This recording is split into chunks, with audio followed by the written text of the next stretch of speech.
আগামী 16 ডিসেম্বর মহান বিজয় দিবস উদযাপন উপলক্ষে কুষ্টিয়ার কুমারখালীতে অনুষ্ঠিত হয় প্রস্তুতি সভা।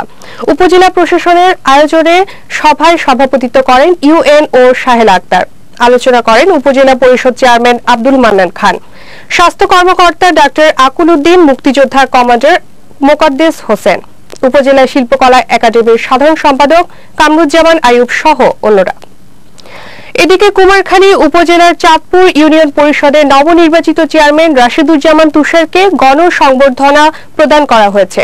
গোবরা চাঁদপুর মাধ্যমিক বিদ্যালয়ের মাঠে ইউনিয়ন ছাত্রলীগের আয়োজনে সংবর্ধনা সভায় প্রধান অতিথির বক্তব্য রাখেন কুমারখালী থানার officer in charge Mohammad Ziaur Rahman PPM.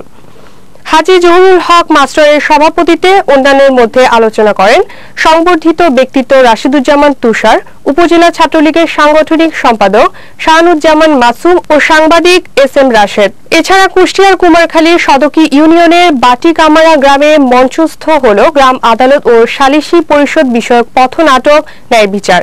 Community legal সার্ভিসের এর সহযোগিতায় এবং ওয়েব ফাউন্ডেশনের আয়োজনে এই উপলক্ষে আলোচনা সভায় প্রধান অতিথির বক্তব্য রাখেন সদকি ইউনিয়ন পরিষদের চেয়ারম্যান আব্দুল মজিদ। বীর মুক্তিযোদ্ধা আব্দুল মোতালেবের সভাপতিত্বে আলোচনা করেন ইউনিয়ন পরিষদ সদস্য বাদশা আলমগীর, ওয়েব ফাউন্ডেশনের উপজেলা ফ্যাসিলিটেটর হাবিবুল ইসলাম ও ইউনিয়ন ফ্যাসিলিটেটর রিহাদুন নবী। ইসরায়েল হোসেন খান টিটোর ও রচনা ও নির্দেশনায় ন্যায় বিচার নাটকে লোক থিয়েটার সদস্যবৃন্দ অভিনয় করেন।